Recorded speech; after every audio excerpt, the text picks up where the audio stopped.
ఓం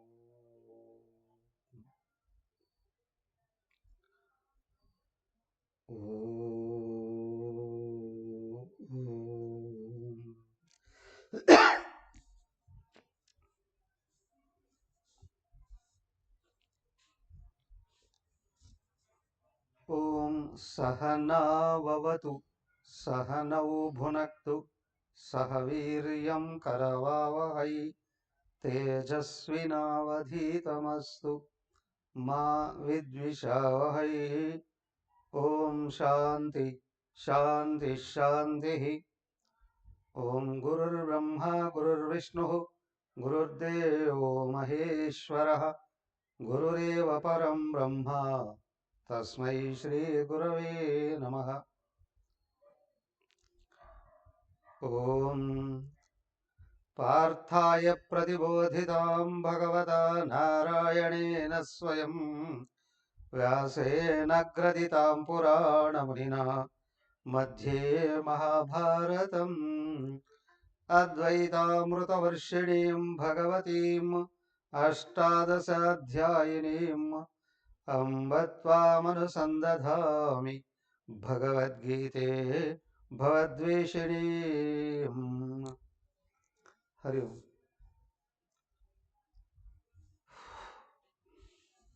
శ్రీమద్ భగవద్గీత 6వ అధ్యాయం 39 శ్లోకాలు పూర్తి చేశాం కదా.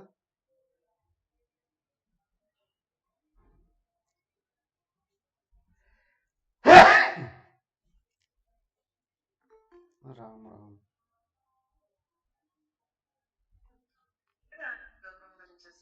అమ్మా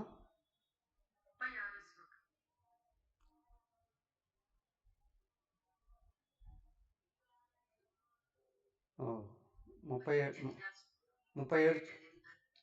చెప్పలేదు.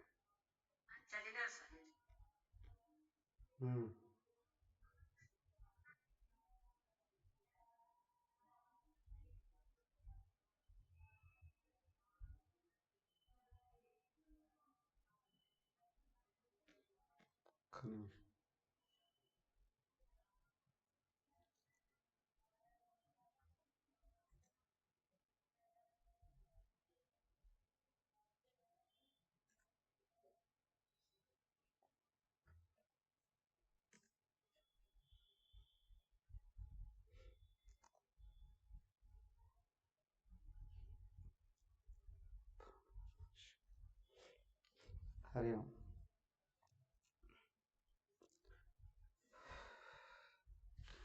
నిన్న చెప్పుకున్నటువంటి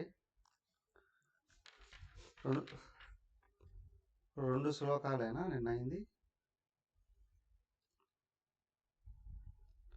33 నుంచి 36 వరకు ఒక్కొక్కరు శ్లోకం చదువుతారా?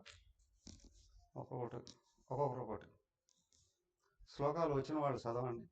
చదవట్లేదు అంటే వాళ్ళకి రాలేదు అని అర్థం. రాని వాళ్ళు శ్లోకాలు నేర్చుకోండి. సో అందరూ వరుసగా రోజు ఒకటి చదవాలి. వినిపిస్తుందా?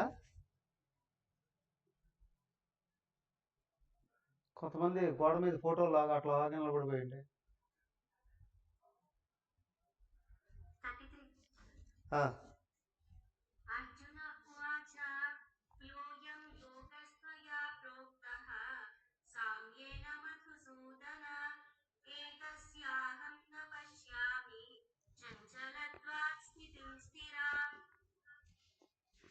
Next one.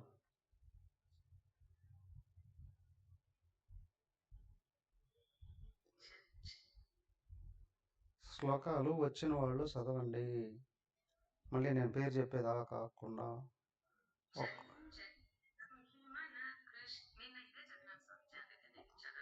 నిన్న చదివిన వాళ్ళు ఈరోజు వద్దు.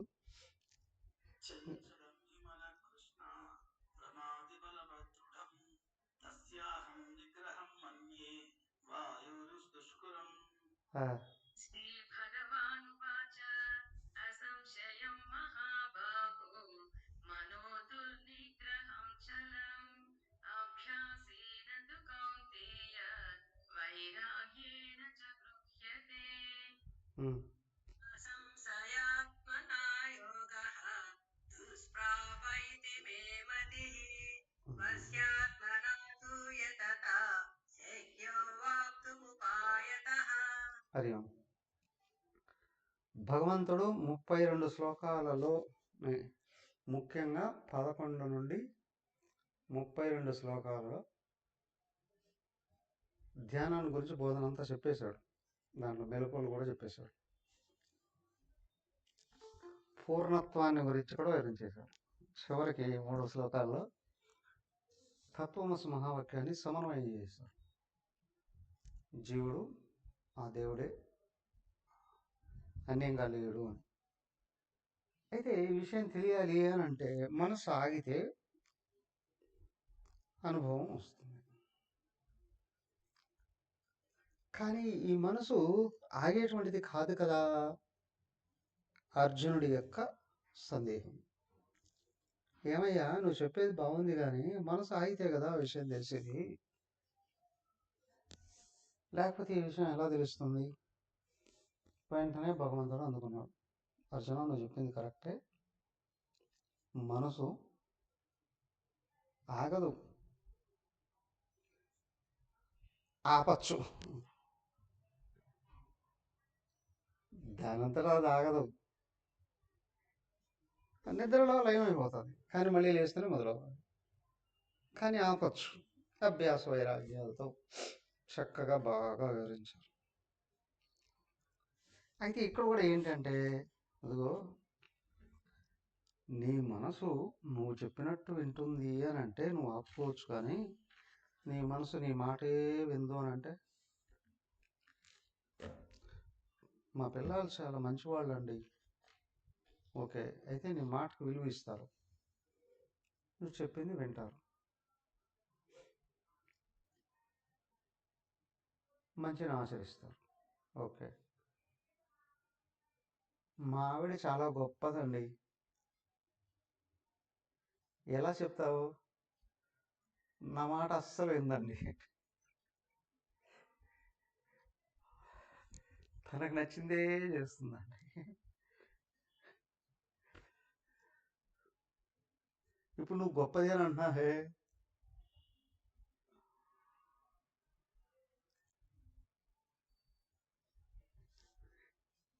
ఖచ్చితంగా నీకు బుద్ధి లేకుండా ఉండాలి.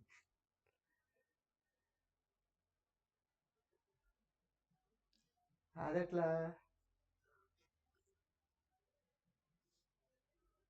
నీ మాట ఏం వినదు అని అంటే,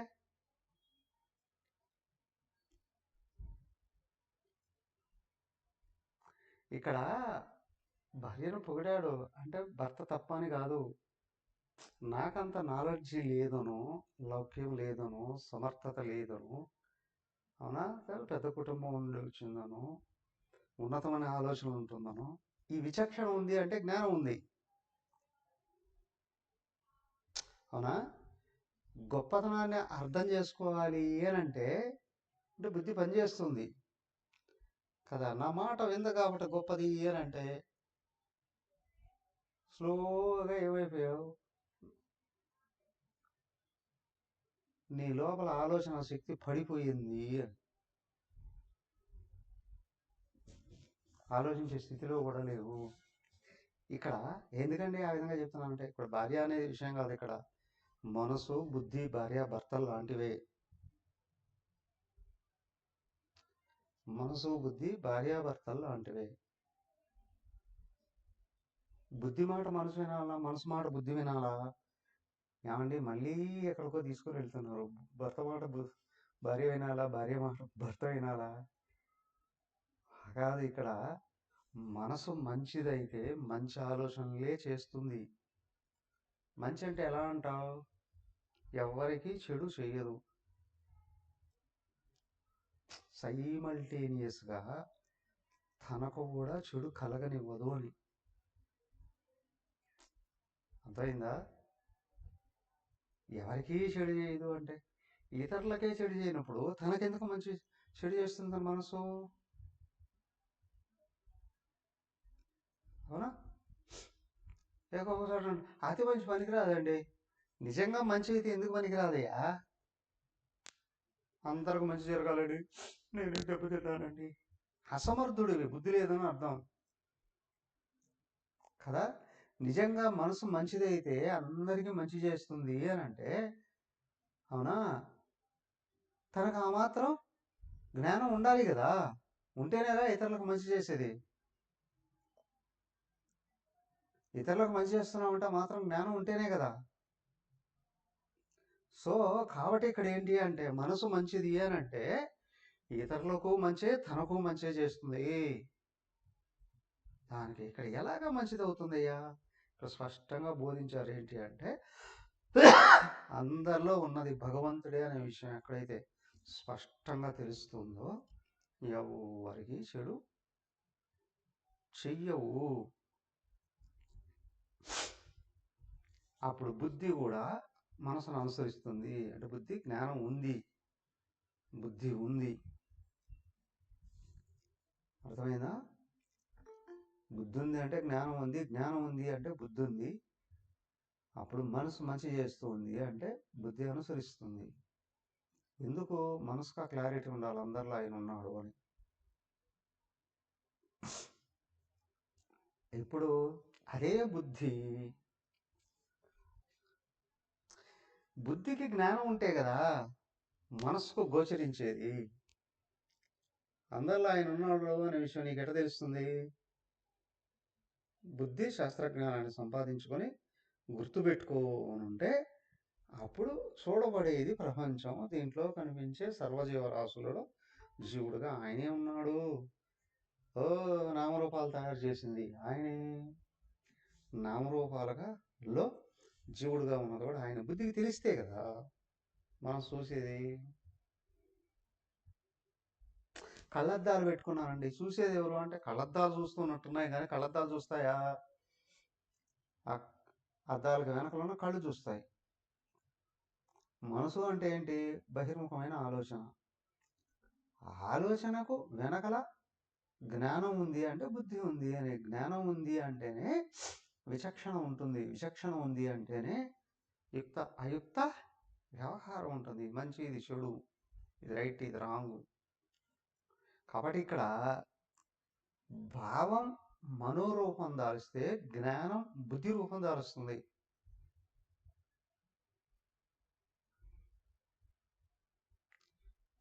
జ్ఞానం చెబితేనే భావం వ్యక్తం కావాలి. వ్యక్తమైంది అంటే జ్ఞానం అనుసరిస్తుంది. ఇక్కడ మనసు బుద్ధి ఒకదాన్ని ఒకటి అనుసరించి ఉండాలి. శాస్త్ర జ్ఞానాన్ని సంపాదించుకోవడంలో, దానిని విచారణ చేయడంలో, లక్ష్యాన్ని గుర్తించడంలో, లక్ష్యాన్ని అనుసరించడంలో బుద్ధే పనిచేస్తుంది.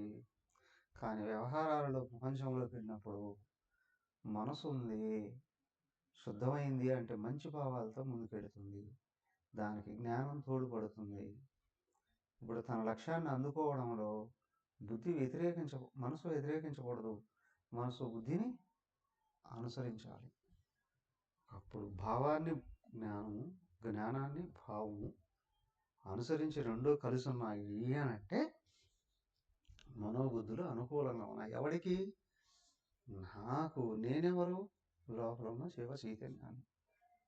ఇలాంటి వాళ్ళకే అర్థమైందా?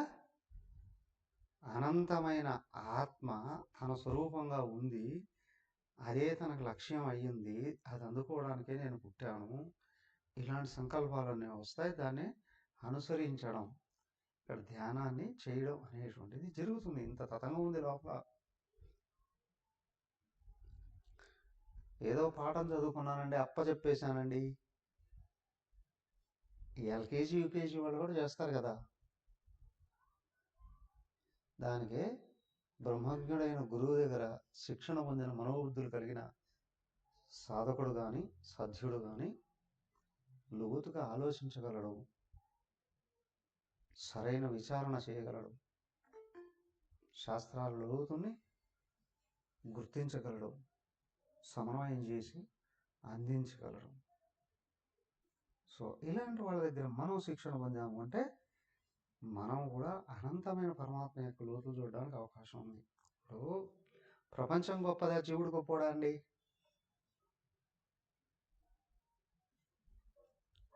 ఎవరు గొప్ప? మిమ్మల్ని అడుగుతున్నాం. ప్రపంచం గొప్పదా, వ్యక్తి గొప్పడా?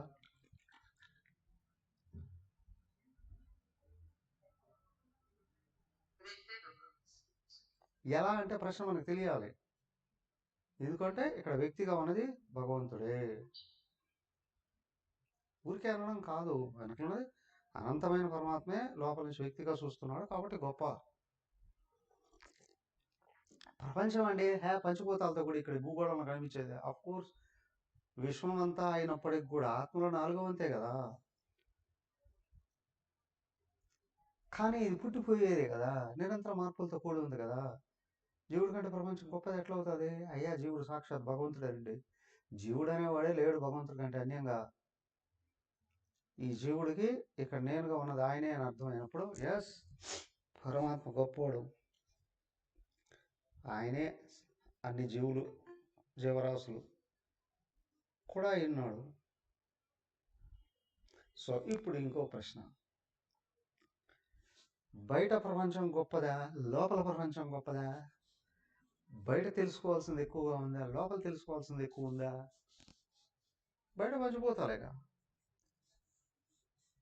అఫ్ కోర్స్ ప్రపంచం అంతా వేలు కాదు లక్షల శాస్త్రాలు అఫ్ కోర్స్ అయితే ఏంటట, ప్రపంచంతో పాటు పోయేటివి కదా. ఆ జ్ఞానం అంతా అఫ్ కోర్స్ ఎంతైనా ఉండొచ్చు, కానీ లోపల దీన్ని చూస్తే ఎంత ఉంది ఆ జ్ఞానం? ఒక వ్యక్తి ఎంత ఆవిష్కరించగలిగి ఉండి ఉంటాడు,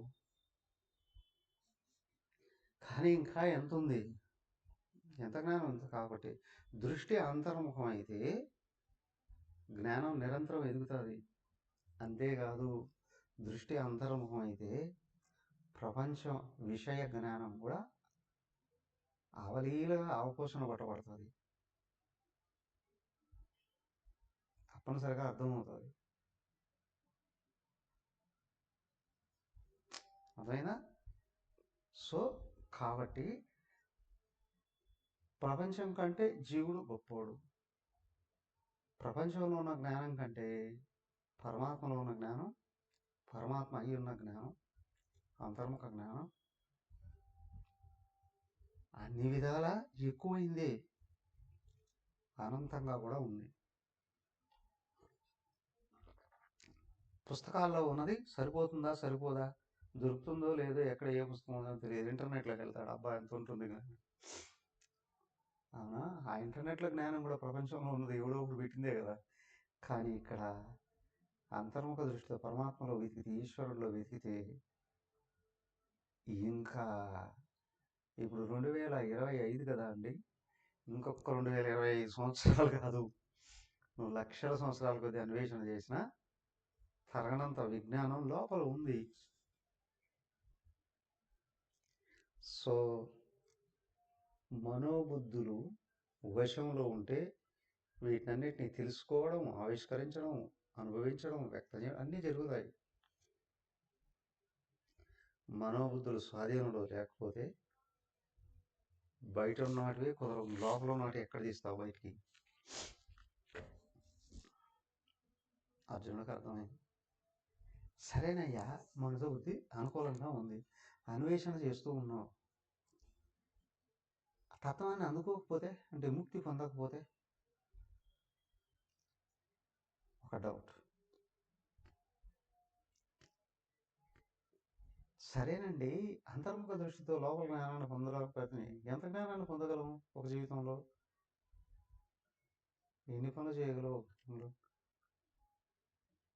అన్నీ అందుకొని అన్నీ అనుభవించడం ఒకసారి కోరుకోవచ్చు, కానీ దృష్టి అంతర్ముఖం అయితే ప్రతి నిమిషము ఎదుగుతూనే ఉంటావు, ప్రతి అడుగు ముందుకు వెళ్తూనే ఉంటుంది.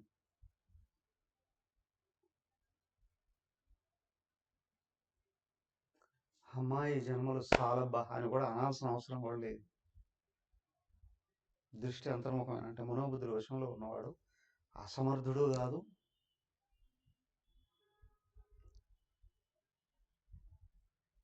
ఆత్మస్థైర్యం లేనివాడు అసలు కాదు.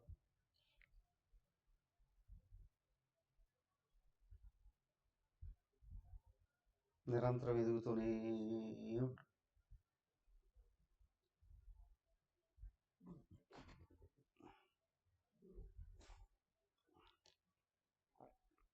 నాలుగో క్లాసు 5వ క్లాసు చదువుకున్నాడు ఏమో రమణ మహర్షుల వారు.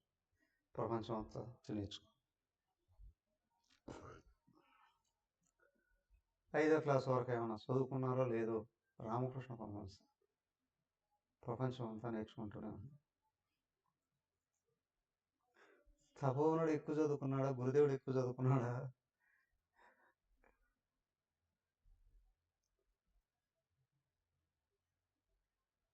ప్రపంచంలో తెలియని హై లెవెల్ వరకు వెళ్ళిపోయాడు గురుదేవుడు అన్నాడు తపోవనుడు సముద్రం అయితేనే పిల్ల కాలువలు అని.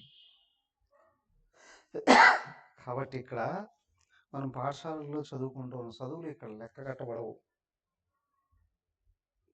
కానీ అలానే ఆపడం కాదు, వ్యవహారం సమర్థవంతంగా చేయాలంటే ప్రాపంచికమైనటువంటి నాలెడ్జ్ తెలియాలి, ముఖ్యంగా టెక్నికల్ నాలెడ్జ్ కూడా తెలియాలి.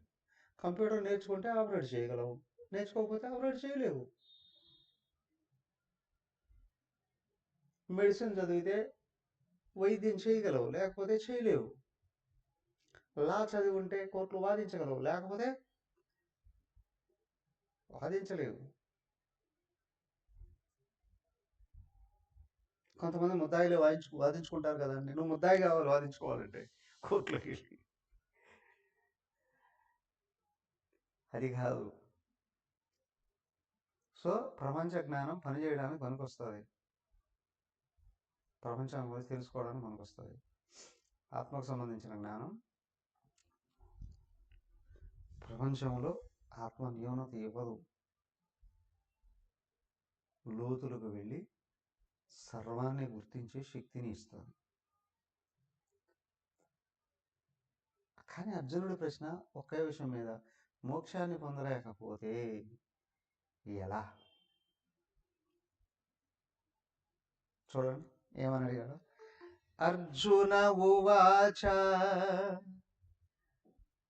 అయతి శ్రద్ధయోపేతః యోగాచ్చలిత మానసః అప్రాప్య యోగ సంసిద్ధిం కాం గతిం కృష్ణ గచ్చతి. ఒక ప్రశ్న ఏంటి? అర్జునుడు అడుగుతున్నాడు. అయతి అయా ప్రయత్నం చేస్తున్నాడు, శ్రద్ధయా ఉపేత శ్రద్ధగా అనుసరిస్తూ ఉన్నాడు, మనసు ఇంకా పూర్తిగా నిగ్రహానికి రాల, కానీ యోగం నుండి పక్కదారి పెట్టాడు. యోగాత్ చలిత మానస యోగం నుండి బయటపడిపోయాడు. యోగ సంసిద్ధిం అప్రాప్య బక్క వెళ్ళాడుగా, ఇంకా యోగాన్ని పూర్తిగా అందుకోలే. కాం గతిం కృష్ణ గచ్చది, కాం గతిం గచ్చది, వాడు బతికి ఏమైపోతుంది? యోగ స్థితి కోసం ప్రయత్నం చేస్తూ ఉండి సడన్గా ఏదో దారి తెప్పేశాడని.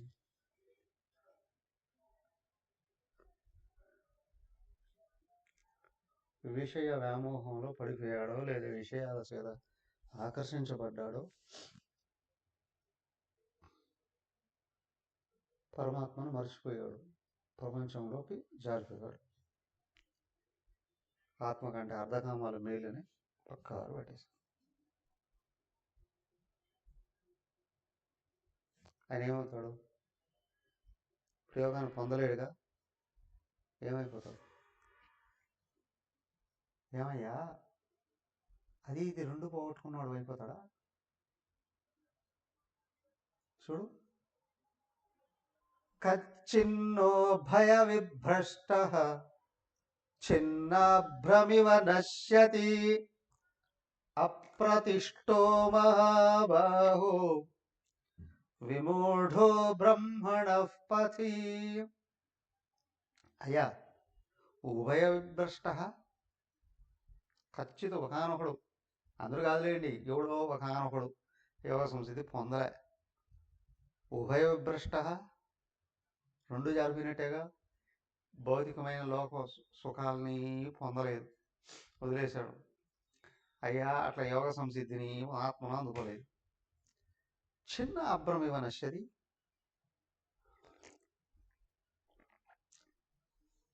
శరదృతువులో మేఘాలు, తెల్లటి మేఘాలు అనేకం వస్తూ ఉంటాయి. పెద్ద పెద్ద మేఘాలు వచ్చినట్టు ఉంటాయి. పెద్ద గాలి తగిలితే ముక్కలు ముక్కలు అయిపోతాయి. ఇంక వర్షం ఏమొస్తుంది? తెల్లటి మేఘాలు, వర్షం రాదు సహజంగా. మేఘాలు నలుపు తిరిగితే ఓ వర్షం వచ్చేస్తుందని నీటి. అయితే అవన్నీ ఒక చోటకు వచ్చినప్పుడు ఏమైనా గాలి అనుకూలం అయితే నీరు మేఘాలు కరిగి నీరుగా మారి వచ్చి ప్రపంచంలోకి అందించే అవకాశం ఉంటుంది కదా. అలాగే ఇక్కడ గాలి కొడితే మేఘాలు పగిలిపోయాయి. సేమ్ వే ప్రాపంచిక గాలి కొట్టి ఇక్కడ యోగం కూడా చెదిరిపోయి అటు ఇటు కాకుండా పోతాయి కదా మేఘాలు. అట్లాగే వీడు కూడా అయిపోతాడా? బ్రహ్మణ పతి అప్రతిష్ట. అప్రతిష్ట అంటే ఏదో అప్రతిష్ట వచ్చిందని కాదు. బ్రహ్మణ పది అప్రతిష్ట, బ్రహ్మ మార్గంలో లేడు.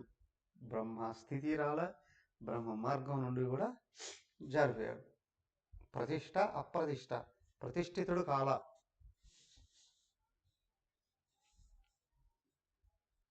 ఇది కరెక్ట్గా అర్థం చేసుకోవాలి. సంస్కృత పదం, వేదాంత పదం. అప్రతిష్ట ఏమైనా వచ్చిందా అంటే అని, అవమానం ఏమైనా వచ్చిందా అని కాదు. ఆత్మ తత్వంలో స్థిరంగా నిలవలేకపోయాడు, జారిపోయాడు. విమూఢ, మర్చిపోయాడు, ఆత్మను మర్చిపోయాడు. ఎంతమంది లేరు చక్కగా ఉన్నతంగా మార్గంలో వెళుతూ వెళుతూ వెళుతూ ఉండి కూడా జారిపోయినటువంటి వాడు. చాలామంది చెప్తూ ఉంటారు, ఎవరు? విశ్వామిత్రుడి గురించి. విశ్వామిత్రుడు జారినా మళ్ళీ చేరుకున్నాడు, కంప్లీట్ చేసేసాడు. అవునా? కంప్లీట్ చేశాడు, పతనం కాలేదు. ఆయన ఆగింది కొద్ది రోజులు, మళ్ళీ పట్టుకొని మళ్ళీ వెళ్ళిపోయి చేరుకునేసాడు.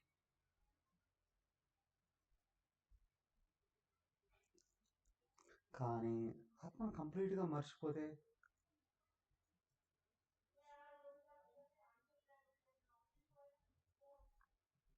ఏంటి పరిస్థితి? అర్జునుడు కొనసాగిస్తున్నాడు ప్రశ్న చూడండి. ఏతన్మే సంశయం కృష్ణ చేతుమర్హస్య శేషతః త్వదన్యః సంశయస్యాస్య చేతా నహ్యుపపద్యతే. ఏతత్ మే సంశయం కృష్ణ, ఇదే నా సంశయం. అశేషతః చేతుం అర్హసి త్వత్, నువ్వు మాత్రమే ఈ సందేహాన్ని పూర్తిగా తీసేయగలవు. అశేషత, శేషం లేకుండా. అన్యహన త్వత్ అన్యహ, నీకంటే వేరే వాడు ఎవడు దీన్ని తొలగించలేడు. అస్య సంశయ చేత్త త్వత్ అన్యహ నా ఉపపద్యతే, నీకంటే వేరే వాడు నా ఈ సందేహాన్ని తొలగించగలిగిన వాడుగా నాకెవరు కనిపించట్లేదు. ప్రతి ఒక్కడికి గురువు ఒక్కడే, గుర్తుంచుకోండి. ఎదురుగా కనిపించినా కనిపించకపోయినా పుట్టినప్పటి నుండి ఏదో ఒక విధంగా గైడ్ చేస్తూనే ఉంటాడు. సో చిన్నప్పటి నుంచి మన బలహీనతలు తెలుసు, మన బలాలు తెలుసు. బలహీనతలను తొలగించుకోమని పదే పదే చెప్తున్నాడని, నీకు వయసు వచ్చిందో, చదువు పెరిగిందో, హత వచ్చిందో, ఏమైందో ఏమో, నువ్వు గురువుని వదిలేసావా, ఇంకా ఆ జన్మ ఆగిపోయింది అక్కడ, అంతే. ఎందుకు వదిలేస్తారండి? ఇదిగా చెప్పాడుగా, ఎందుకు? ప్రాపంచిక వ్యామోహం. అది ఎట్లా వస్తుందండి? మేమేం భోగాలు అనుభవించట్లే కాదు, ఇక్కడ భోగాలనే కాదు, ఆత్మ కంటే ప్రపంచం గొప్పది అనిపించినప్పుడు మాకేమనిపించట్లేదే.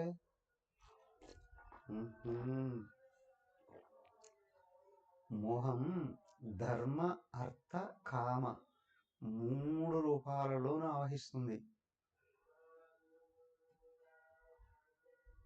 అర్థం సంపద కోసం, కామం భోగం కోసం.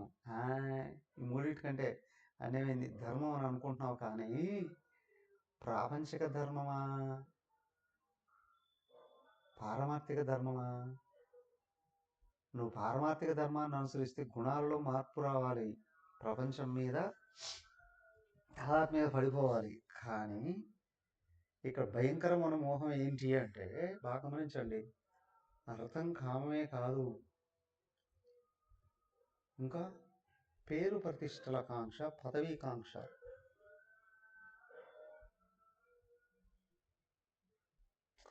ప్రపంచమే నిజం కానప్పుడు ఈ ప్రపంచంలో నువ్వు ఒక పదవి కోసం కృషి చేస్తున్నావు, నీకు ఒక పేరు కోసం కృషి చేస్తున్నావు అంటే భయంకరమైన వ్యామోహం చుట్టుకుంది బుద్ధికి. అదేగా 3 రకాల ద్వంద్వాల రూపంలో వస్తుంది అన్న. చలి వేడి అనేది దేహానికి అంటూనే, సుఖదుఖాలు మనసుకో చెప్తూ బుద్ధికి చెప్పాడు అనేక రకాలుగా. లాభము నష్టము సంపదలేగా, అవునా? జయము అపజయము ఇది కూడా చేసిన పనుల మీదనేగా. సంపద పదవేగా. మానము అవమానం, పదవి వస్తే గౌరవం వస్తుంది, పదవి లేకపోతే గౌరవం పోతుంది, అవునా? ఇది అత్యంత భయంకరమైంది. గౌరవాలు వస్తాయని పొగడతలు వస్తాయో, పదవీ వ్యామోహంలోకి జారితే బుద్ధిలో ఇంతవరకు ఉన్న భగవంతుడు కావాలి అనే లక్ష్యం స్లోగా మురికి పట్టేస్తుంది, అవునా? దాని చుట్టూ మాలిన్యం చేరుకుంటుంది, అజ్ఞానం. స్లోగా రాను రాను రాను రాను రాను దేవుడు కావాలి అనే కోరికే సంపూర్ణంగా ఎగిరిపోతుంది, జీవితం అంతా కన్ఫ్యూషన్ అవుతుంది, అవునా? ఏదో ఒక దాని వైపు పని చేయడానికి నెట్టబడతాం, పని చేస్తాం, సక్సెస్ సాధిస్తాం, కానీ ఇది ఎందుకు తెలియదు, దానివల్ల ఏమొస్తుంది తెలియదు, సుఖం వస్తుందా తెలియదు, పొగడతలు ఎంతసేపు, పరిస్థితి ఎంతసేపు. కానీ అజ్ఞానం ఎగిరిపోయి ఆత్మకు దగ్గరైతే నేను పరమాత్మను అనే భావం,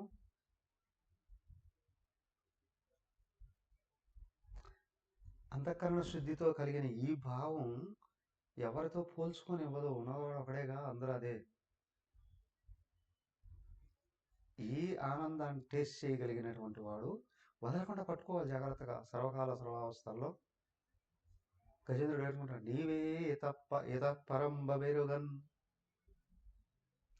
నీకంటే వేరే ఎక్కువైన వాడెవడూ లేడయ్యా, నీకంటే అనువైన వాడిని ఆశ్రయించడం, నీకంటే ఎక్కువైన వాడు లేడయ్యా. పరం ఇతరమా ఎక్కువ, రెండు. నీకంటే ఎక్కువైన వాడు లేడు అయ్యా, నీకంటే అనువైన వాడు లేడయ్యా. అనన్యాశ్చింతయంతో మాం ఏ జనాః పర్యుపాసతే తేషాం నిత్యాభియుక్తానాం యోగక్షేమం వహామ్యహం. గుర్తుంచుకోండి, సర్వకాల సర్వావస్థలలో ఆయనే రక్షిస్తుంటాడు. ఏమంటే మనకి యాక్సిడెంట్ కాకుండా రక్షిస్తారా? శరీరానికి యాక్సిడెంట్ అనుకుంటున్నాను. అత్యంత భయంకరమైన యాక్సిడెంట్ బుద్ధిలో ఉన్న ఆత్మభావానికి కలగకుండా అక్కడ కలిగింది. అంటే ఏంటి? ప్రమాదో వై మృత్యు అన్నారే, ఆత్మ నేనని మర్చిపోవడమే మృత్యు అంటే. మర్రపయ్యా, అత్యంత భయంకరమైన యాక్సిడెంట్ నేను ఆత్మననే విషయం మర్చిపోవడం. నువ్వు ఆయనే కావాలి అంటే దాన్ని మర్చిపోనేవాడు, గుర్తు చేసేది ఆయన, వదిలేసేది ఆయన, అవునా? సో ఇక్కడ చూడండి, ఇక్కడ అర్జునుడు అడిగిన ప్రశ్న చూడండి, ఏమయ్యా, యోగాత్ చలిత మానస, యోగ సంసిద్ధిం అప్రాప్య కదా, బాగా గుర్తుంచుకోవాలి. యోగ సంసిద్ధిం అప్రాప్య ఖచ్చితు ఉభయభ్రష్ట అవి బ్రహ్మణ పథి అప్రతిష్ట. ఎన్ని అద్భుతమైన పదాలు చూడండి.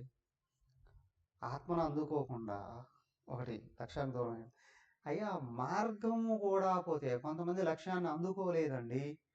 ఓకే, ఎక్కడ దాకా వచ్చాడు, దానికి కూడా జవాబు ఇచ్చాడు ఇక్కడ భగవంతుడు. రెండు విషయాలు ఉన్నాయి ఇక్కడ, అవునా? ఒకటే ఆత్మతత్వాన్ని అందుకోకపోవడం, మార్గంలో ఉన్నాడు కానీ అందుకోలేదు. రెండోది అసలు మార్గం నుండే జారిపోయాడు.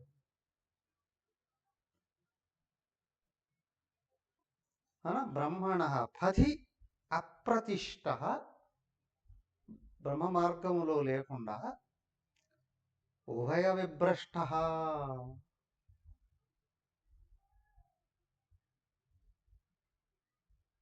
ఎప్పుడో చిన్నప్పుడు పెళ్లి చేసుకున్నట్టు ఎల్లుంటే భోగాలను అనుభవించాడండి, అయిపోయింది అది ఇప్పుడు.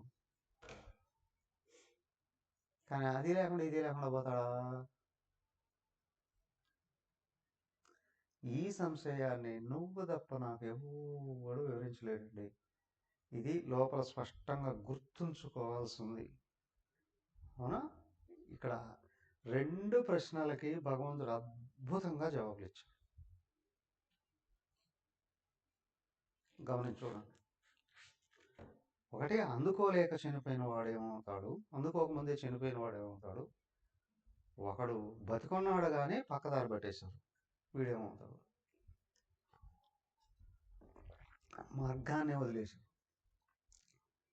శ్రీ భగవానువాచ పార్థనైవేహ నాముత్ర వినాశస్తస్య విద్యతే నహి కళ్యాణకృత్ కశ్చిత్ దుర్గతిం తాత గచ్చతి. శ్రీ భగవానువాచ, భగవంతుడు చెప్తున్నాడు, పార్థ అర్జున, ఇహ ఇక్కడ, అముత్ర అక్కడ. ఎక్కడ అంటే ఇహ ఈ లోకంలో, అముత్ర పై లోకాల్లో, లేదా పైన ఆత్మతత్వంలో, తస్య వినాశ న విద్యతే, అతడు వినాశాన్ని పొందుతాడు, దెబ్బతింటాడు అనే విషయం అసలు కనిపించట్లేదు. ఎలా అండి? ఒకటే, నిజంగా ఆత్మతత్వం కోసం కానీ ప్రయత్నించుంటే, కళ్యాణకృతు, ఆత్మతత్వం కోసం ప్రయత్నించినాడు సత్కర్మలే ఆచరిస్తేనే కదా. సాత్విక కర్త, సాత్విక కర్మ, సాత్విక పట్టుదల, సాత్విక తపస్సు, సాత్విక బుద్ధి కదా, ఇవన్నీ అదే సాత్వికమే. సాత్వికంలో వెళ్తూ ఉన్నవాడు నాడే కళ్యాణకృతు, సత్కర్మలు ఆచరిస్తున్నవాడు, మంచి చేసినవాడు. కశ్చిత్, ఏ ఒక్కడు కూడా దుర్గతిం నగచ్చతి. తాత, నాయన, తాత అంటే సంస్కృతంలో నాయన, సత్కర్మలు ఆచరించిన వాడికి వినాశనం అనేది లేనే లేదు నాయన. దానికే ఆధ్యాత్మిక మార్గంలో వెళ్ళేవాడు, ఆత్మ లక్ష్యంగా కలిగిన వాడు ఎప్పుడు పతనమైపోడు. మరేంటి, ఆగుతాడు కావాలంటే అక్కడ, నాశనం కాడు, లేకుండా పోడు.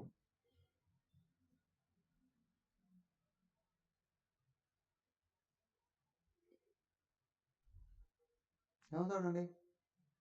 ఈ విషయాన్ని ఎప్పుడు గుర్తుంచుకోవాలి. సన్మార్గంలో వెళ్ళేవాడికి వినాశనం లేదు. ఏమండి, భక్తుల్ని కాల్చి చంపారు, కొట్టి చంపారు, నరికి చంపారు, దేహాన్నేనయ్యా, అది కూడా దాని ప్రారంభాన్ని బట్టి ఎగిరిపోయిందయ్యా. లోపల ఉన్నవాడు సూక్ష్మ కారణ శరీరాలు, స్థూల శరీరం ప్రారంభాన్ని బట్టి పోయింది. వాడు ఆధ్యాత్మిక మార్గం రాకముందే అక్కడ పుట్టేటప్పుడే ఏదో ఉండుంటుంది, ఇది అనుభవించాలి అని. దేహం పోయింది కానీ సూక్ష్మ కారణ శరీరాలు, అన్నిటికంటే అధికమైంది ఆత్మ. దీంట్లో ఏమి నశిస్తాయి? అక్కడ చెప్పారుగా, ఆయుధాలు చంపలేవు, నీరు తడపలేదు, అగ్ని కాల్చలేదు, వాయువు ఎండింప చేయలేదు.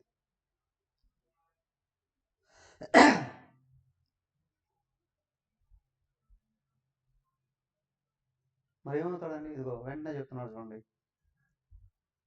అంటే ఇక్కడ మార్గం నుండి జారిపోయాడు. వాడేమవుతాడు? ప్రాప్య పుణ్యకృతాన్ లోకాన్ ఉషిత్వా శాశ్వతే సమాహ శుచీనాం శ్రీమతాం గేహే యోగభ్రష్టోభిజాయతే. అయ్యా, మార్గం నుండి జారిపోయాడు అండి. ఆఫ్ కోర్స్, లేదా సడన్గా చనిపోయాడు. ఓకే, ఎనీహో అతని సంస్కారాలను బట్టి లోపల ఏమైనా విషయాసక్తి కలిగిందా అనుకోండి. ఓకే, ఆయన పుణ్యకృతాన్ లోకాన్ ప్రాప్య, పుణ్యాత్మలకు లభించే లోకాలు, స్వర్గాది లోకాలు అని అనుకుంటారు కదా. ఓకే, వెళ్ళిపోయాడు. శాశ్వతీ సమాహ, అనేక వేల సంవత్సరాలు అక్కడ ఉంటాడు. అఫ్కోర్స్ ఆ భోగాలు కూడా అనుభవించి ఉషిత్వ వదిలేసి శుచీనాం శ్రీమతాంగేహే, అవునా, చక్కటి ఆచార వ్యవహారాలు కలిగినటువంటివి, శ్రీమతం బాగా సంపదలు కలిగినటువంటి గేహే కుటుంబంలో యోగభ్రష్ట అభిజాయతే, యోగభ్రష్టుడు జన్మిస్తాడండి. ఆత్మ కోసం ప్రయత్నం చేస్తున్నటువంటి వాడు మార్గాన్ని కానీ వదిలేసినా అయ్యా నష్టం లేదండి ఇక్కడ అంటున్నాడు.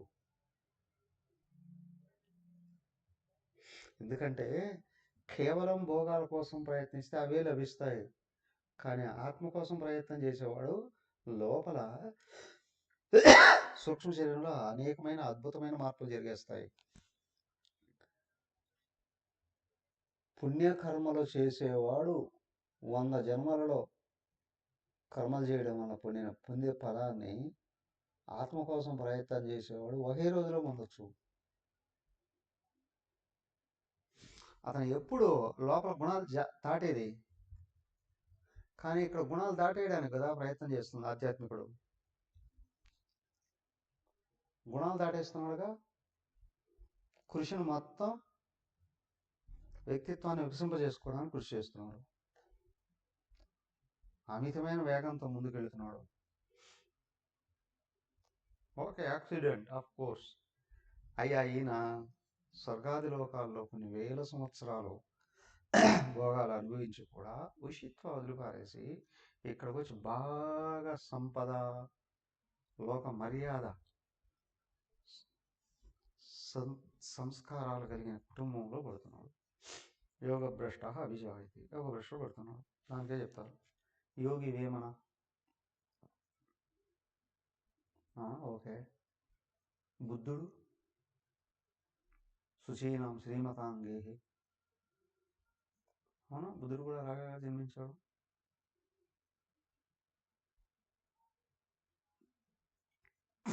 వీళ్ళిద్దరిని ఎందుకు చెప్పారండి?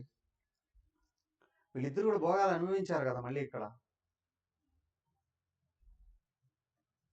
అనుభవించారుగా. బుద్ధుడు గృహస్థే, యోగ వేమన ఆయన ఇంకా పెళ్లి చేసుకోవాలి, కానీ భోగాలు అనుభవించాడుగా. సడన్గా ఒక్కసారి మారిపోయారు. అవునా, ఎట్లా వచ్చాయండి వాళ్ళకి అవన్నీ? వాళ్ళు ఇక్కడ ఏం చేయకుండా అవన్నీ లభించలేదా? ఏమయ్యా, బుద్ధుడు పుట్టింది ఉన్నత కుటుంబం, ఇప్పుడు యోగం ఏమైనా పుట్టింది ఉన్నత కుటుంబం కాదా?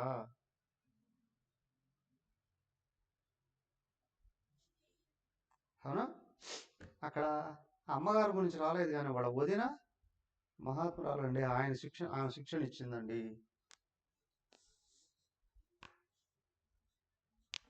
ఎవరామె తెలుసా?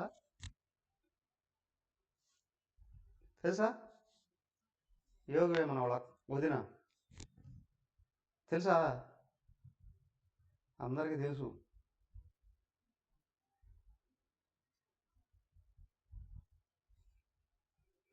శ్రీశైలంలో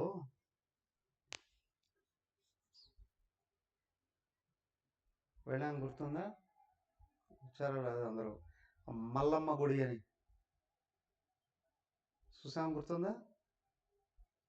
పైకి వెళ్ళి ఆ చుట్టూ రింగ్ రోడ్ దగ్గరగా ఆ పంచ మఠాలలో ఆ మఠానికి పక్కన అమ్మవారి గుడి ఉంది కదా. మల్లమ్మ కన్నీరు స్వామి. ఆ మల్లమ్మ వీళ్ళ వదినే దేవతగా కొలవబడుతుందా ఇప్పుడు? ఆ మల్లమ్మ తపస్సు చేసిన తర్వాత అది మల్లమ్మ కన్నీరు అని. ఆమె ఎందుకు కన్నీరు కార్చిందో, కానీ ఆ కన్నీరు కారుతూనే ఉంది ఇప్పుడు. అందరికి ప్రసాదం అయిపోయింది, తీర్థమైంది కదా ఆ మల్లమ్మ కన్నీరు కదా. అప్పుడు మేము ఎప్పుడో బ్రహ్మచారి కోర్సులో ఉన్నప్పుడు ఎప్పుడో ఒకసారి వెళితే, కోర్సులో 93లోనే ఎప్పుడో, అక్కడ ఒక చిన్న గుడిసె లాంటిది ఉండేది. అక్కడ ఆ పక్కన పెద్ద మఠం ఉండేది. ఇప్పుడు కొంచెం ఆ మఠం సిద్ధమఠం ఏదో ఉంటుంది మాకు. మఠం పక్కనే ఇక్కడ ఇది చిన్న గుడిసె లాంటిది ఉండేది. ఇప్పుడు ఎంత పెద్ద దేవాలయం కట్టారండి మల్లమ్మ కన్నీరు. అవునా? ఇప్పుడు చెప్పండి, యోగ వేమన వదిన గారు ఒక విధంగా ఆమె కూడా గురువే కదా. అక్కడ గురువేగా, శిక్షణ ఇచ్చింది ఎవరా? కానీ ఆయన ఎన్ని రకాల భోగాల్లో ఉంటాడు. సడన్గా మార్పు అయిపోయాడా? ఆయన అంత మహాత్ముడు. ఇప్పుడు ఈమె కొలవబడుతుందా లేదా? ఓకే, బుద్ధుడు గృహస్థయ్యాడు, భోగాలు తప్పదు. మహా అందమైనటువంటి భార్య యశోధరామ భార్య కొడుకు కూడా పుట్టాడు. అప్పటి వరకు భోగాలు అనుభవించాడు కదా, సంపదలు, భోగాలు, ఆ పెద్ద కుటుంబము, మహారాజు కుమారుడు, రాసమర్యాదలు అన్ని సడన్గా మార్పు వెళ్ళిపోయాడుగా. అయ్యా ఇదిగో అక్కడ యోగాలో యోగ భ్రష్టులైన వాళ్ళు ఇట్లాగ పుడతారండి. చూడండి, పతనమా ఉత్థానమా? ఆధ్యాత్మికుడికి పతనమే లేదు. కాకపోతే అక్కడ అందుకోలే, అయినా నష్టం ఏర్పడ.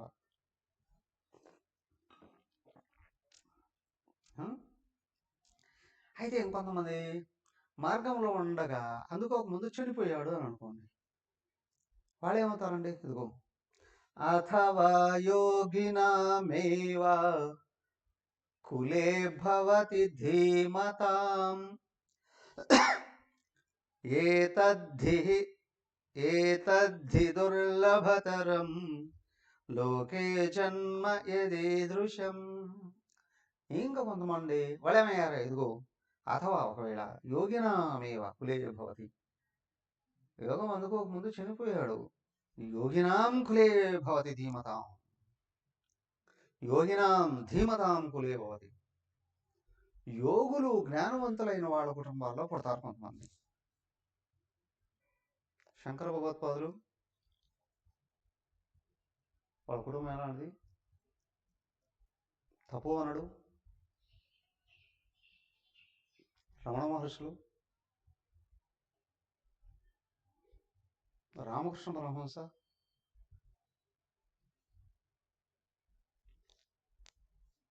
ఏమయ్య గురుదేవులు వివేకానంద, మన గురువు గారు శర్మ గారు. యోగినాం కులే భవతి. ఏతత్ జన్మ యదీదృశం లోకే దుర్లభతరం. అయ్యా ఈ లోకంలో చూస్తే అట్లాంటి వాళ్ళ జన్మలు చాలా చాలా అరుదుగా కనిపిస్తాయండి. అవునా? యోగాన్ని అనుకోము చనిపోయిన వాళ్ళు ఏమయ్యారా? వెంటనే పుడతాడు ఇక్కడ. ఎట్లా? శుచీనాం శ్రీమతాం అన్నాడు అక్కడ వాళ్ళకి. కానీ ఇక్కడ శ్రీమతాం సంపదలు ఉన్నవాళ్ళు కావచ్చు, కాకపోయిన వాళ్ళు కావచ్చు, కానీ యోగులైనటువంటి వాళ్ళ కుటుంబంలో పుడతారండి.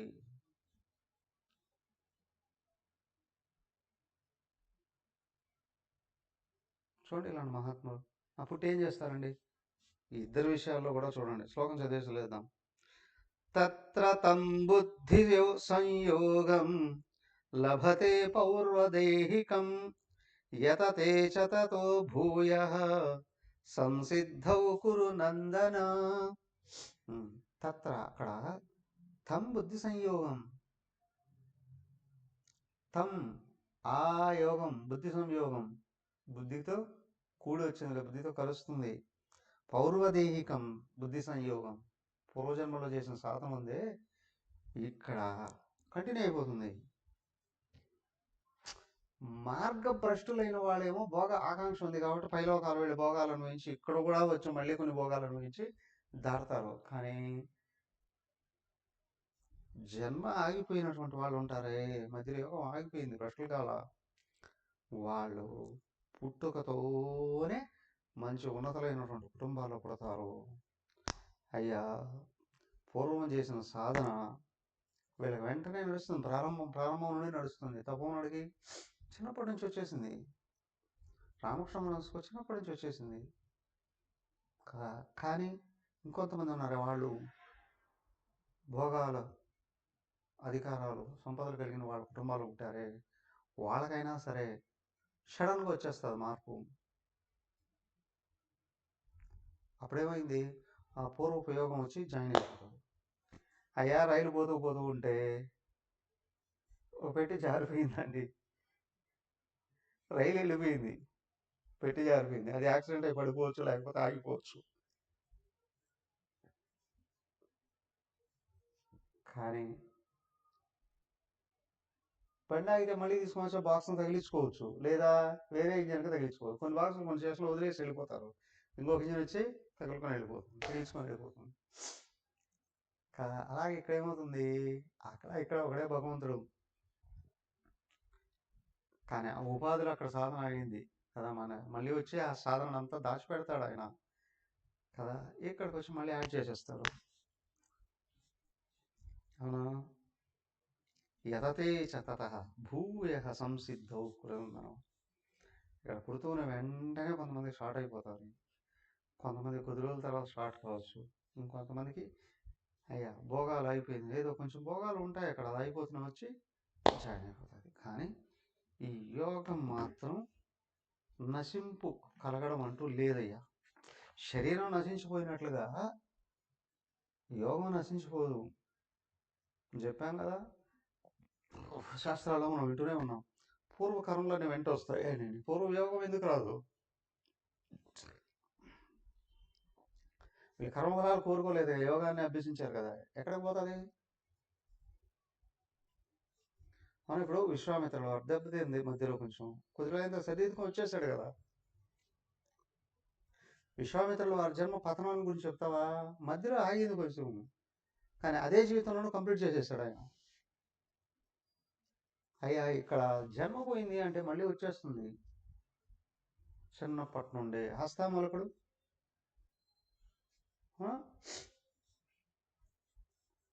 వాళ్ళ చరిత్ర. సో వెనక్కి తిరిగి చూసిన మహాత్ములు ఎంతమంది, సదాశివ బ్రహ్మేంద్రులు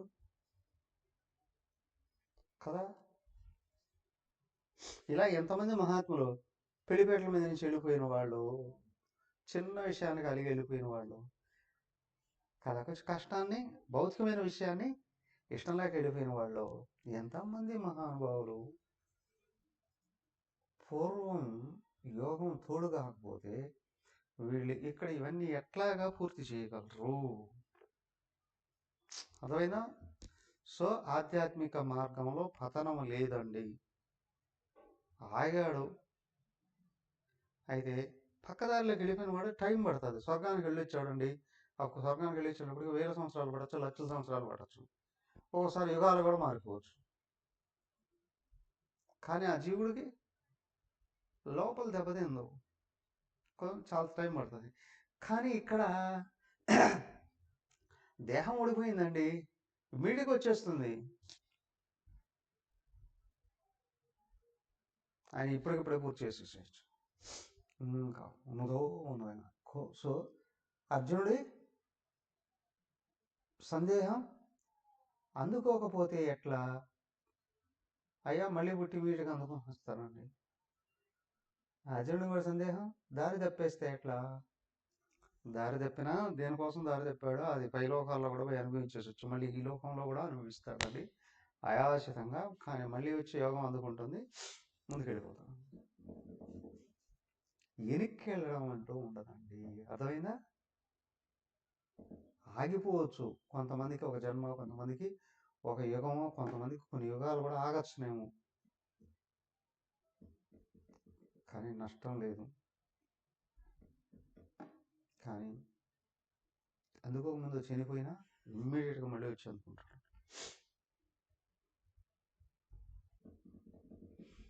అది ఎలా అందుకోబడుతుంది, అర్జునుడిని ఎలాగ ఓదార్చుతూ ప్రేరేపిస్తున్నాడు కృష్ణుడు, రేపు పూర్తి చేద్దాం. ఓకే, హరి ఓం.